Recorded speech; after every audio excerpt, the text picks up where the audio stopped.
Hi, welcome to Beersheba. I'm about halfway between my office and my apartment. We have a lovely little park here. It is much sunnier today, which is nice, but it's still freezing.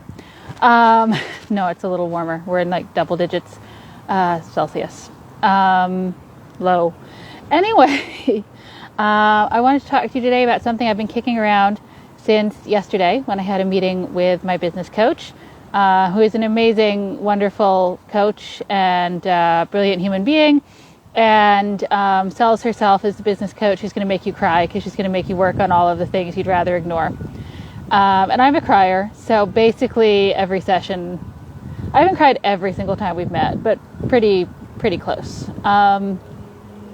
And we had a really great session, and we were talking about this project that I had been really excited about, but then got way bogged down in the back office and ended up spending like a whole week trying to make the tech happen, and very little time on the actual talking to people part that I enjoy, and made some decisions about what to take from this, what to leave, how to move forwards, and at the end, I was feeling really good. Like, my to-do list is slimmed down. I know I can do all these things. I see why I'm doing them, and what the long-term goals are and what my immediate goals are.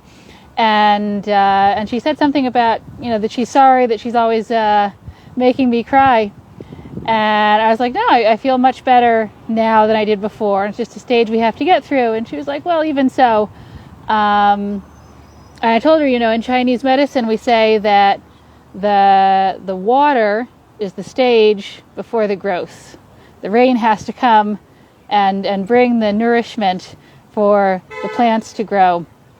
And so you're always going to need to enter the emotional place of the water, which is the fear and the anxiety and the emotional release of dealing with them in order to really enter a place of creativity.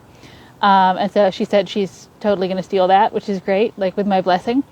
But it also got me thinking, if you know anything at all about Chinese culture or American hippie culture, you've probably seen the yin-yang symbol with the black and the white teardrops, with the little black circle in the white teardrop and the white circle in the black teardrop. And what that represents is that the yin and the yang energies, the two different energies, each grow out of the other. So if you're doing something that's very, very yang, like if you're using a lot of positive, energetic, outgoing energy, like sprinting, when you reach the point of maximum yang, when you've given all of the energy that you can, you're going to enter the yin phase of stopping, resting, panting, whether you want to or not. Each energy, when it reaches its maximum, automatically moves on, transforms into the next type of energy. And we have that same cycle with the 5 elements. So if we're looking at water, wood, fire, earth, and metal, each one is the mother of the element that comes after it. And so if you get deep enough into the water, into the place of sitting with your fears and your subconscious motivations and your anxieties, if you get deep enough, if you really embrace the water will have to naturally reach its flowering of energy and then transform or give way to the wood, which is the space of change and productivity and creativity and progress.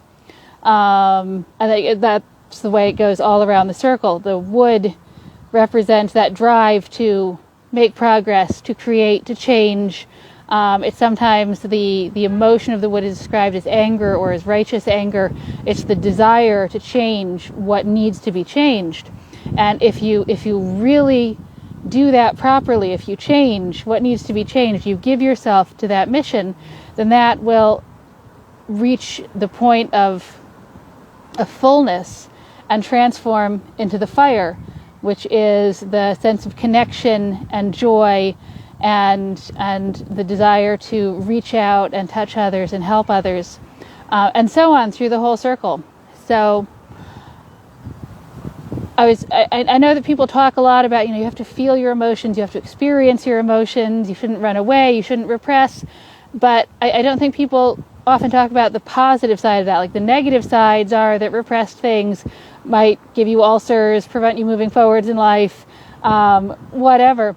The positive side of really dealing with an emotion or with some sort of stagnant energy is that if you really commit to something, it will just naturally create a place for change and for transformation and for moving into the next stage of the cycle.